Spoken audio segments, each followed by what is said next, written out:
감사합니다. 네. 오늘은 사모하고 금하지 말라라는 말씀의 제목을 가지고 여러분들과 하나님의 말씀 나누도록 하겠습니다. 예배를 드린다는 것은요, 그런 것 같아요. 이제 예배자가 있고 관중이 있는 것 같습니다. 그래서 예배자가 된다는 것은 어떤 것일까요? 예수님은 그분으로부터 이렇게 나오는 어떤 생명력들이 있었어요. 그래서 예수님 때문에 제자들이 모였죠. 예수님 때문에 예수님이 앉은 식탁에 둘러 앉았고, 예수님 때문에 예수님과 함께 걷는 그 길이 마음이 뜨거워지는 길이 되었습니다. 그런 것 같아요. 우리가 예배드린다는 것은 한 상에 둘러 앉는 것입니다. 한 상에 둘러 앉는 거예요. 우리가 같이 밥 먹는 사이를 식구라고 부르는 것처럼 예배라는 것은 영의 양식을 함께 나눠 먹는 것이거든요. 그렇기 때문에 함께 예배하는 사이라는 것은 식구예요. 식구. 한 상에 둘러 앉는 것입니다. 우리가 함께 식구가 될 수 있는 것은 주님이 계시기 때문이죠.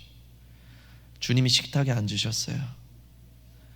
우리는 맛있는 거 먹고 싶어서가 아니라, 한 자리 차지하려고가 아니라, 예수님이 거기 앉아 계시니까 우리도 같이 그 자리에 앉아요. 한 명, 두 명, 예수님 때문에 모여든 사람들이 둘러 앉습니다. 그게 예배예요. 예수님의 눈빛 하나, 예수님의 손길 하나, 예수님의 말씀 하나가 각 사람의 마음에 부어집니다. 그게 예배예요. 나는 예배하는 자입니까? 저는 여러분들이 예배하는 자 되시길 예수님으로 축복드립니다. 그래서 교회가 참된 부흥을 경험한다는 것은 이 예배자들이 증가하는 것을 경험하는 거예요. 단지 사람이 늘어나는 게 아니라 이 예배자들이 늘어나는 것을 경험해야 합니다. 그것이 부흥이죠. 이 시대가 기다리고 있는 부흥은 바로 그런 부흥입니다. 사랑하는 여러분, 우리가 만일 사람이 좋아서 교회를 다니기 시작한다면 사람의 관심이 식는 순간 교회를 떠날 것입니다. 그러나 그분으로부터 생명을 공급받아 그 은혜 때문에 내가 교회를 다니는 이유가 되었다면, 사람이 어떠하든지 상황이 어떠하든지 환경이 어떠하든지 나는 이곳에서 예배를 드릴 것입니다. 그 예배가 우리 가운데 드려져야 되는 거예요. 그래서 기독교는 이런 초월적인 신비가 있습니다. 그냥 무슨 개그 콘서트니, 무슨 가수 콘서트니, 무슨 토크 쇼라든지 뭐 여러 가지 사람 모아놓고 앞에서 쇼하는 것들이 많이 있지만, 예배가 다른 점은 무엇입니까? 단지 사람의 마음을 감동케 하는 그런 수준이 아니라 어떤 초월적인 신비가 있다는 거예요. 초월적인 신비. 기독교에서 이 초월적인 신비를 제거한다면 어떻게 될까요? 더 이상 기독교가 아닙니다. 도덕이고 윤리고 그냥 여타 종교와 다를 바가 없어져요.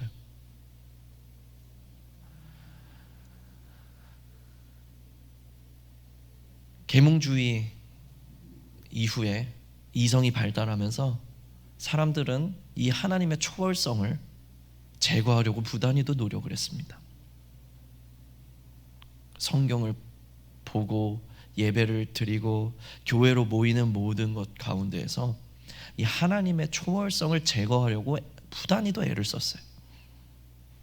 그러나 여전히 하나님의 초월성이 교회 가운데 존재하는 이유는 사람이 그것을 제거하려 했다 할지라도, 그런 신학이 발달하고 그런 목회자들이 나오고 그런 사람들이 교회에 몰려왔다 할지라도 하나님은 계속 그 초월성으로 역사해 오셨고 사람들은 그 안에서 새로 태어났다는 것입니다.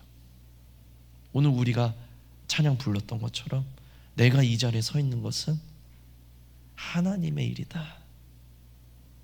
우리 고백했잖아요. 사람이 아무리 막아보려 했지만 하나님은 계속해서 역사해 오셨던 거예요. 그래서 사도 바울은 고린도전서 12장 말씀을 보면요, 1절에 형제들아 신령한 것에 대하여 나는 너희가 알지 못하기를 원하지 아니하노니, 여기서 말하는 신령한 것이 프리마티코스라는 단어를 씁니다. 보통 이 은사적인 것들을 말할 때 카리스마라는 단어를 많이 쓰는데 여기서는 프리마티코스를 썼어요. 이것은 하나님의 초월성을 의미하는 것입니다. 하나님의 초월성. 그러니까 바울은 이렇게 얘기하는 거예요. 지금 형제들아, 하나님의 초월적인 역사에 대해서 나는 너희가 알지 못하기를 원하지 않는다. 그것을 알기를 바라며 교회에 편지를 썼던 것입니다. 하나님의 초월성을 우리가 알기를 바란다는 거예요. 하나님의 초월성. 하나님은 살아계신 분이십니다. 우리가 이성적으로 이해하는 그런 수준의 것들에 무슨 하나님이 필요하겠어요? 우리가 이해할 수 없고 우리가 불가능한 것들 가운데 하나님이 필요한 거죠. 우리가 할 수 있는 일에 하나님이 왜 역사하시겠어요? 우리가 할 수 없는 일에 하나님이 역사하시는 거죠. 하나님은 오늘도 그 초월성으로 교회를 위해, 성도들을 위해 역사하시는 분이시라는 거예요. 그리고 그 하나님의 초월적인 역사를 알기를 바란다는 거죠.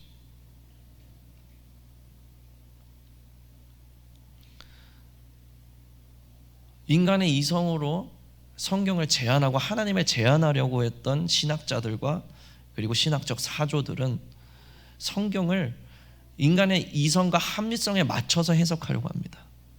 그래서 심지어 이런 해석도 나와요. 이건 아주 보편적인 자유주의 신학의 해석법입니다. 오병이어를 예를 듭시다. 오병이어는 예수 그리스도께서 하늘의 능력으로 5천 명을 먹이시고 남은 역사입니다. 무에서 유를 창조하셨어요. 오병이어가 5천 명을 먹이는 양식이 됐어요.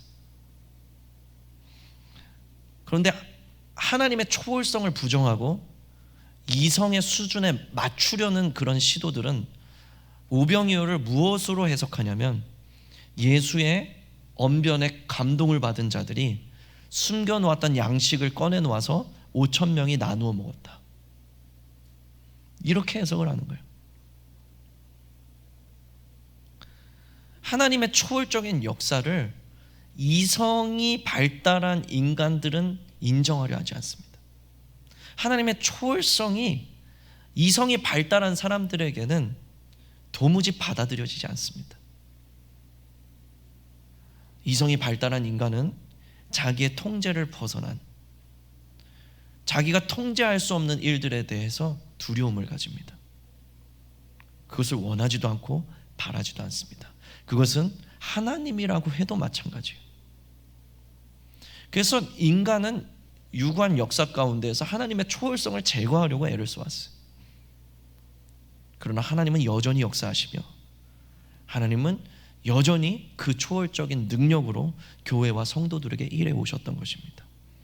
사람이 제거하려 했으나 하나님은 그 가운데에서도 역사하시는 분이셨다는 거죠.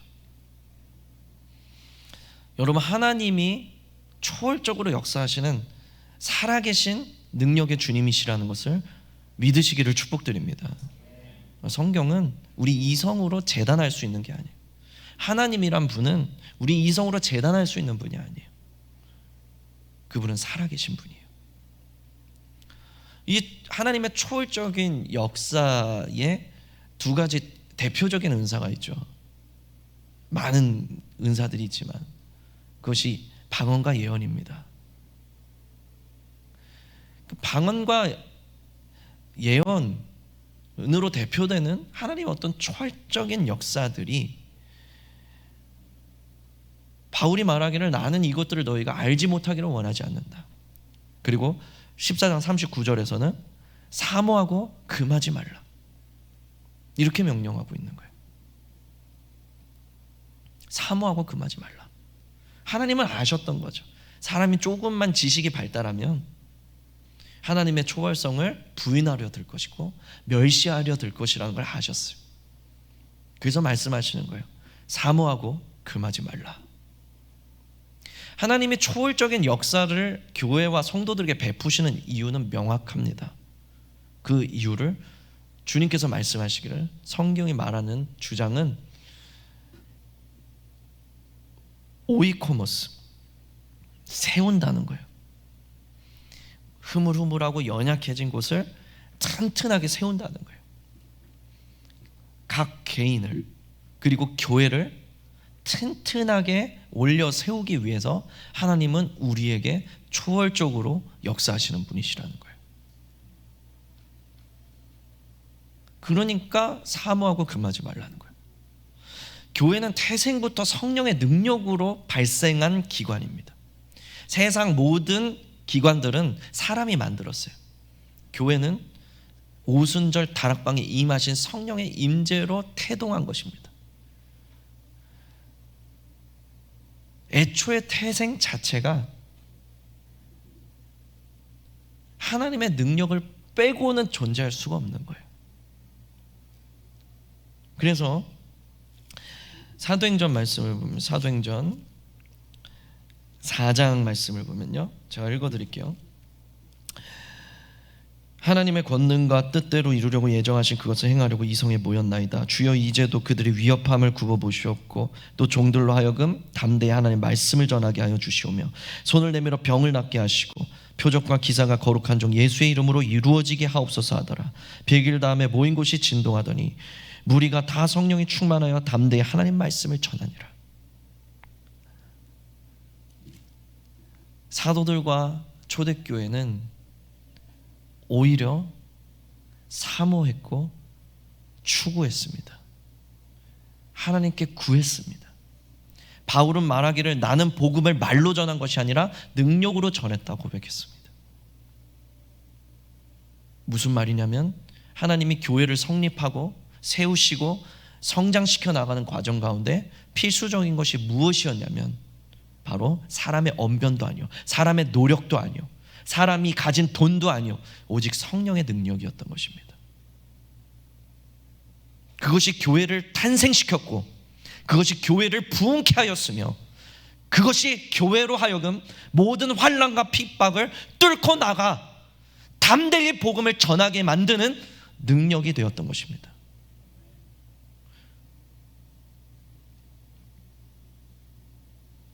그래서 사도 바울은 사모하고 금하지 말라 말하는 거예요. 사모하고 금하지 말라.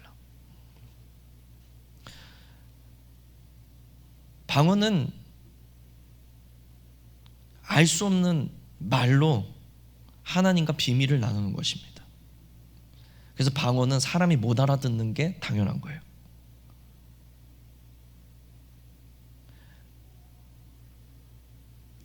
각자 개인을 튼튼하게 세워가기 위해서 주신 하나님의 초월이 바로 방언의 은사로 나타나더라는 거죠. 그래서 홍콩에서 사역하시는 제키 선교사님은 이 마약 중독자들을 치유하시는 그런 사역을 하시는데, 마약 중독자들을 이제 불러다가 데리고 와서 어떻게든 이제 방언의 은사를 받게 만듭니다. 같이 기도하고 사모하게 만들고 같이 뜨겁게 기도해서 방언의 은사를 받게 해요. 그리고 이 방언의 은사를 받은 이 중독자들로 하여금 하루에 1시간씩 방언으로 기도하게 합니다. 그러면 신기하게도 이 마약 중독에서 치료가 되더라는 거예요. 어떤 것으로도 이 마약 중독자들을 치료하기가 너무 어려웠는데 방언으로 하루에 1시간씩 기도하게 만드니까 이게 치유되더라는 거예요. 그러니까 방언은 어떤 능력을, 어떤 목적으로 주신 것이냐면 각 개인의 신앙을 견고하게 세우기 위해서, 우리 영을 강하게 만들기 위해서 주신 것이 방언이라는 거예요. 그래서 여러분들이 영의 사람으로서 강건해지고자 한다면 방언의 은사를 사모하십시오. 방언의 은사를 사모하세요.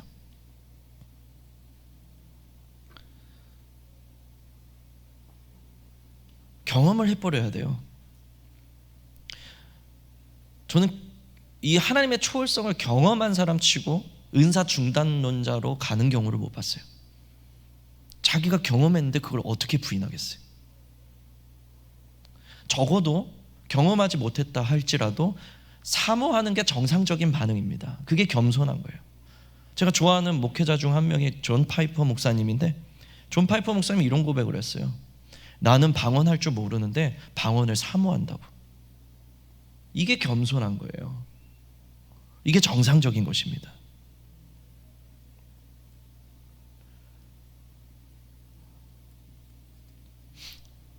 사랑하는 여러분, 사모하고 금하지 않는 역사가 여러분들 가운데 있기를 축복드립니다.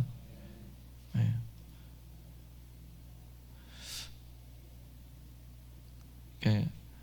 예언은 방언과 다르게 공동체를 튼튼하게 세우기 위해서 주신 거예요. 그래서 예언을 통해서 공동체의 믿음을 공급하고 또 덕을 세우고 또 소망을 세우는 그런 일들을 위해서 예언의 은사를 통해 초월성을 드러내십니다. 그런데 이제 이 한국 교회는 이 예언에 대해서 이 상처가 있어요. 왜냐하면 이제 초기 한국 교회가 이제 좀 무지한 면이 있었어요. 그래서 은사자들이 대거 많은 경우 굉장히 교만해졌습니다. 그래서 이 은사라는 것이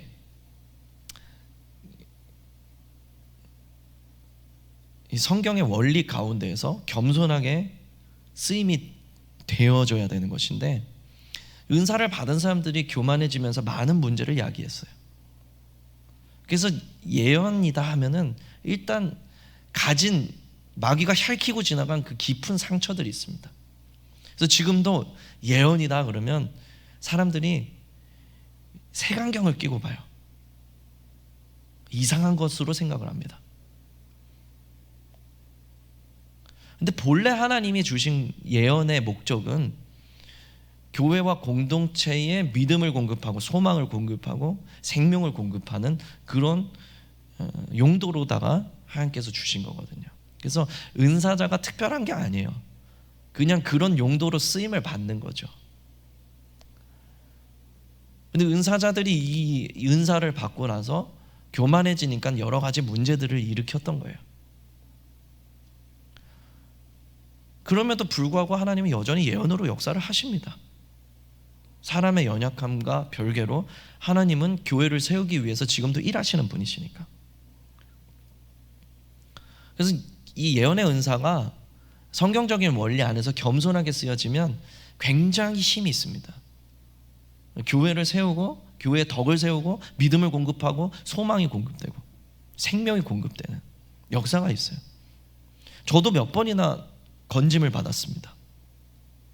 예언의 은사를 통해서 절망 가운데서 다시 일어나고 낙심 가운데서 다시 일어나고 다시 생명이 공급되고 다시 불이 붙고 그런 역사를 몇 번이나 경험을 했어요. 하나님은 여전히 그 본래 목적대로 일하시는 분이시다라는 거죠. 우리 개혁 신학의 그 전통 안에서는 이 설교도 예언의 한 부분으로 봅니다. 목회자가 설교하는 것도 예언의 기능으로 봐요. 그래서 은사든 뭐 설교든 저는 중요한 것이 예언의 정신을 따르는 게 중요하다고 생각합니다. 아무리 예언의 은사를 받았다 할지라도 이 예언의 정신을 벗어나는 순간 마귀에게 쓰임받을 가능성이 높아요. 설교자든 은사자든 다. 그래서 누가 됐든지 간에 예언, 은사 그 자체보다 더 중요한 것이 무엇이냐면 예언의 정신인 거예요. 예언의 정신 뭐라고 했습니까?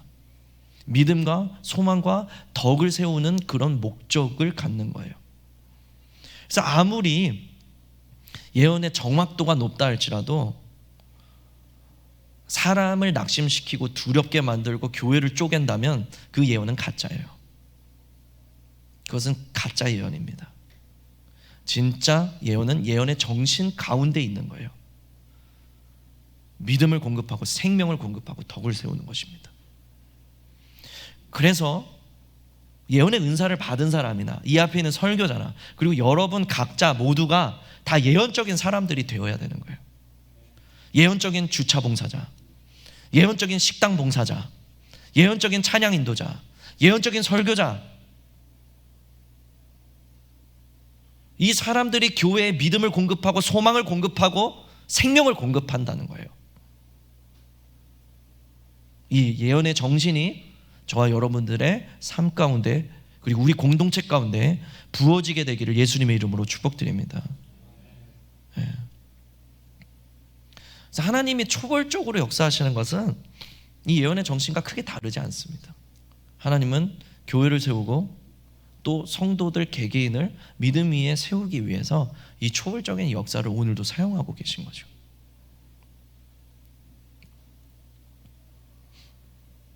그래서 우리 마음속에 이 주님과 함께 둘러먹는 이 갈망이 있어야 되는 거예요. 그냥 예배 보러 나온 게 아니라 그 초월적인 주님을 오늘도 내가 받아 먹고 경험하고자 하는 그런 갈망이 우리 가운데 있어야 되는 거예요.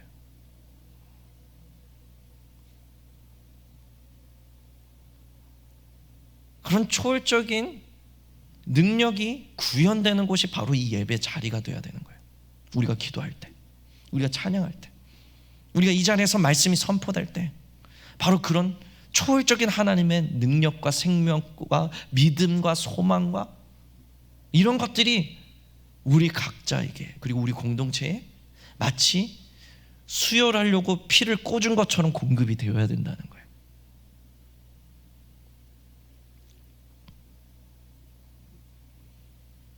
이게 없는 게 종교예요. 이게 바리새인이에요. 이게 회칠한 무덤이에요. 이게 독사의 자식들이에요.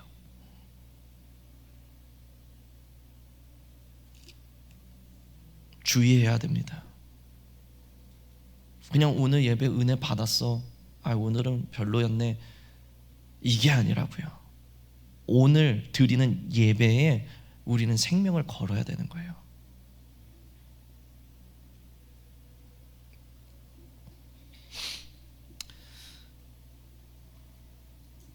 고린도전서 15장 10절을 읽으면 이런 말이 써 있습니다. 내가 나 된 것은 하나님의 은혜로 된 것이니 내게 주신 그의 은혜가 헛되지 아니하여 내가 모든 사도보다 더 많이 수고하였으나 내가 한 것이 아니요 오직 나와 함께 하신 하나님의 은혜로다. 성령의 특징은 성령이 액티브하게 활동하실 수 있는 환경이 있어요. 그게 뭐냐면 은혜예요. 은혜의 무드가 있어야 거기에 성령님이 액티브하게 활동을 하십니다.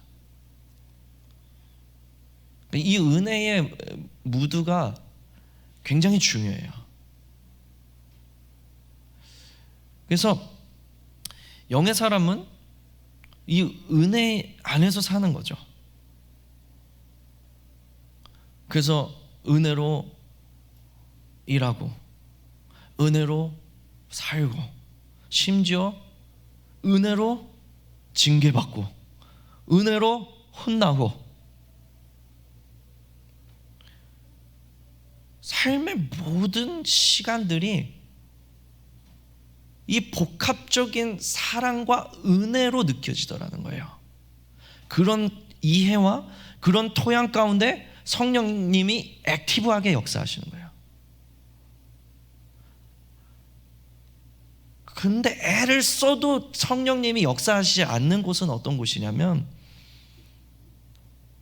뭘 해도 분노야, 뭘 해도 원망이고, 뭘 해도 자기를 높이는 일이에요. 교만하다는 거죠. 여기는 하나님이 역사하실 수가 없어요. 아무리 많은 일들을 하고 아무리 많은 프로젝트를 교회 안에서 열어간다 할지라도 그런 분위기 안에서는 성령님이 일하실 수가 없어요. 성령님은 철저히 은혜라는 토양 가운데서 역사하십니다. 말했잖아요. 심지어 징계를 받을지라도 그거를 은혜로 본다고요. 하나님, 나 정신 차리게 해주셔서 감사합니다. 나 혼내주셔서 감사합니다. 나 곁길로 가지 않게 이렇게 붙들어 주셔서 감사합니다. 상을 받아도 칭찬을 받아도 모든 게 다 은혜인 거예요. 그 은혜의 토양 가운데서 하나님이 역사하시는 거죠. 현대 사회는 분노 사회입니다. 언제 터질지 모르는 폭탄들이 걸어 다니고 있어요. 여기까지 분노가 차가지고 사람들이 누가 건들기만 해봐라, 이런 마음으로 사시는 것 같아. 어딜 가든 이 정말 언제 터질지 모르는 시한폭탄 같은 그런 분노 덩어리들이 걸어 다니고 있습니다.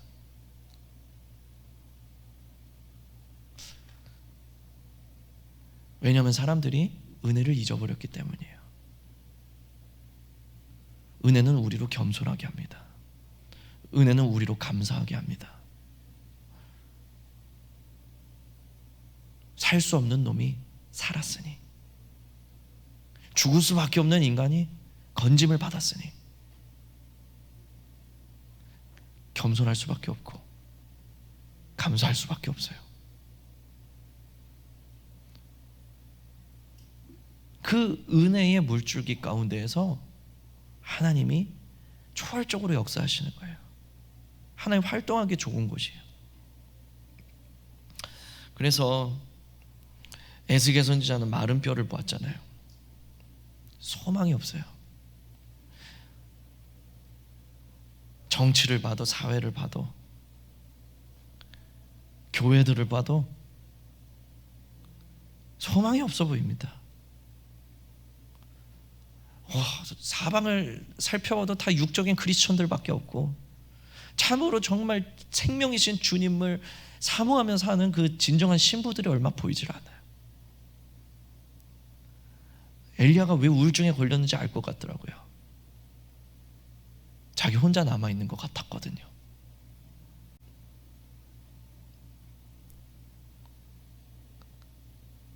근데 세상 어딜 봐도 소망이 없는데 성령이 임하시니까 그 마른 뼈가 극히 큰 군대가 되어 일어나는 걸 보는 거예요.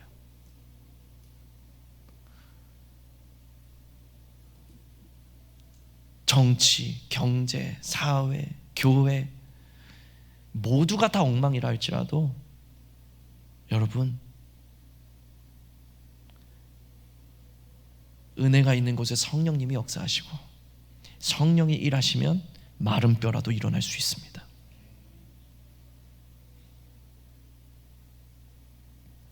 그러므로 여러분, 오늘 다시 한번 우리가 은혜를 붙잡아야 되는 거 아니겠습니까? 우리가 다시 한번 우리의 마음을 주님의 은혜를 향해 돌려야 되는 건 아니겠습니까? 거기에 회복이 있는 거예요. 거기에 회복이 있는 거예요. 아무리 우리끼리 전략을 짜고 무슨 머리를 맞대고 한다 할지라도 거기에는 소망이 없어요.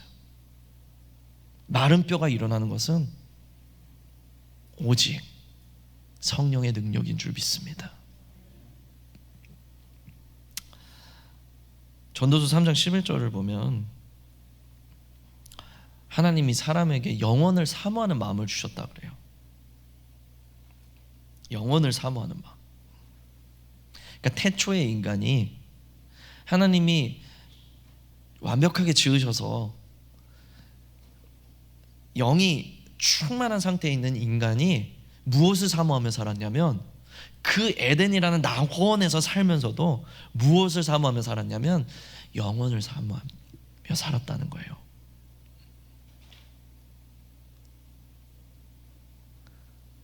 성령의 특징은, 성령님이 우리 안에 들어오는 순간 특징적인 특징은 영원을 사모한다는 거예요. 보이는 이 세상에 소망을 두지 않는다는 거예요. 영원을 사모하며 산다는 거예요. 세상 사람들이 보기에 얼마나 이런 사람들이 미련하고 불쌍해 보이겠어요.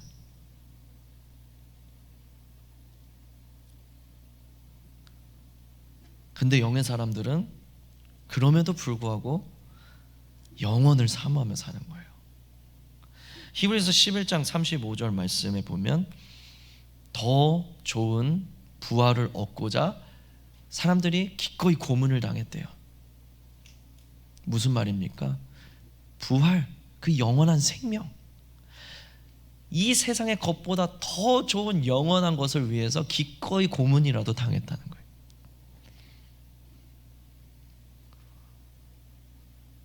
그 영원한 것을 위해서 내 보이는 세상의 가치들을 내려놓을 수 있었다는 거죠.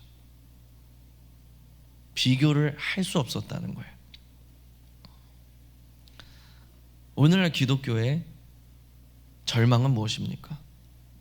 많은 육적인 크리스천들은 그래요. 교회가 세상의 빛과 소금의 그런 역할을 감당하지 못하고 있다. 그렇죠. 그거는 보이는 현상이에요. 우리가 영적 원리를 배운 사람들이라면 그 보이는 현상이 나타나기 전에 어떤 일이, 영적인 일이 있었다는 것을 먼저 생각할 거예요. 우리가 빛을 잃고 맛을 잃은 소금이 된 그런 현상이 나타난 것은 이미 영적인 세계에서 무슨 일이 있는 거예요. 그 근원적인 이유를 찾는 것이 더 합당하다는 거죠. 보이는 현상 붙들고 어떻게 할까, 그것은 육적인 거예요. 분명하게 성경은 주장하기를 우리의 싸움은 혈과 육에 속한 것이 아니라 영적인 것이라고 했습니다. 근원을 붙들고 씨름을 하라는 거예요. 근원적인 것은 무엇입니까? 사람들 가운데서 영원한 가치가 상실되었다는 거예요. 사람들 가운데서 영원한 가치가 상실되니까 세상의 빛이요 소금이어야 되는 사람들이 그 빛을 잃어버리고 맛을 잃어버렸다는 거예요. 그런 현상이 나타나 버렸다는 거예요.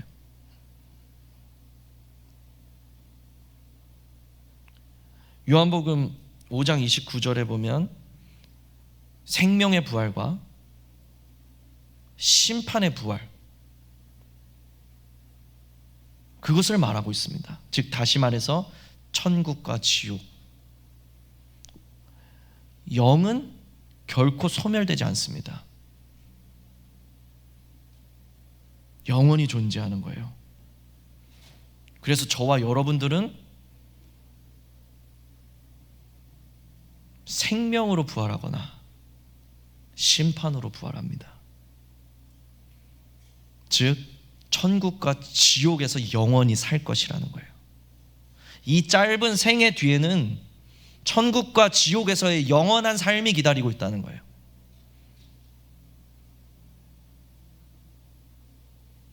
교회가 이 가치를 잃어버렸습니다. 더 이상 천국, 지옥에 대해서 얘기하는 목사가 없어요. 그런 교회도 없습니다. 어떻게 하면 이 땅에서 잘 먹고 잘 살 것인가? 어떻게 하면 우리 자녀들 세상에서 성공하는 자녀들로 키워낼 것인가? 어떻게 하면 우리가 좋은 직장 가고, 어떻게 하면 더 많은 성장과 부를 이룰 것인가? 우리가 부활신앙이 아니라 생존신앙을 갖고 살아가게 됐다는 거예요.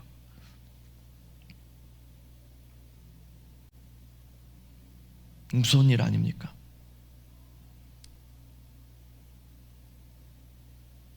그래서 세상에 빗대는 어떤 행동들이 중요한 게 아니라 근원부터 고쳐져야 되는 거예요. 영원한 가치를 회복해야 된다는 것입니다.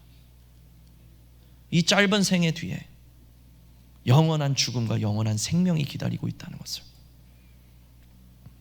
그리스도의 신부들은 다시 깨달아야 하는 것입니다. 다시 회복해야 되는 거예요. 그게 영적인 거예요. 종교개혁 당시에 있었던 실화인데요, 당시에 개혁자들은 잡히면 화형을 당했습니다. 병사를 피해서 도망가는데 그만 자기를 쫓아오던 병사가 얼음이 깨지면서 물에 빠진 거예요. 이 사람이 어떻게 했을까요? 되돌아가서 그 병사를 건지고 그 병사의 손에 붙잡혀서 결국은 죽게 되었습니다. 이게 가능한 이유가 무엇입니까? 영원한 가치를 우리 선조들은 가지고 있었던 거예요.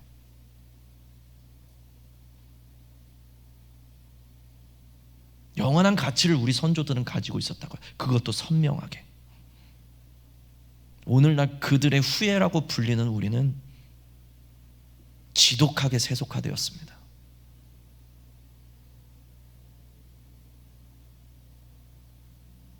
어쩌면 알곡보다 가라지가 많은 게 오늘날 교회의 현실일 수도 있습니다.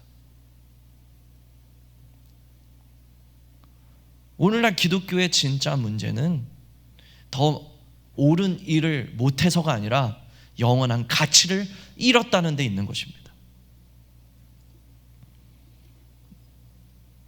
즉, 영이 작동하는 구조가 아니라 혼과 육으로 신앙생활하는 구조가 되었다는 거예요. 사랑하는 여러분, 우리 안에 영이 강화되면, 영이 액티브하게 움직이게 되면 반드시 일어나는 특징 중에 하나가 영원한 가치가 회복된다는 거예요. 소망이 없던 조선 땅에 와서 쓰러져 죽어갔던 그 수없이 많은 선교사들, 그게 왜 가능했습니까? 그들에게는 영원한 가치가 있었기 때문에 그래요. 영원한 것을 위하여 고문이라도 당할 수 있는 것이 영적인 사람들의 특징입니다. 사랑하는 여러분, 교회가 망해가고 있는 것은, 소망이 없어져 가는 것은 돈이 없기 때문이 아니에요. 사람들이 줄어들어서 그런 게 아니에요. 사회로부터 욕을 먹고 있어서 그런 게 아니에요. 본질적인 것들이 사라졌기 때문입니다. 사랑하는 여러분, 영적인 공동체, 영적인 사람들 되시기를 예수님의 이름으로 축복드립니다. 잠깐 기도하는 시간 가졌으면 좋겠습니다. 함께 기도하실 때 먼저 이렇게 기도했으면 좋겠어요. 식탁이 있습니다. 그 가운데 주님이 앉으셨어요. 여러분, 어떤 마음으로 그곳에 있습니까? 달려가 그분 곁에 둘러 앉으시겠습니까? 그분의 손을 만지고 그분의 음성 하나하나에 귀를 기울이고 그분의 눈빛 하나하나에 주목하고,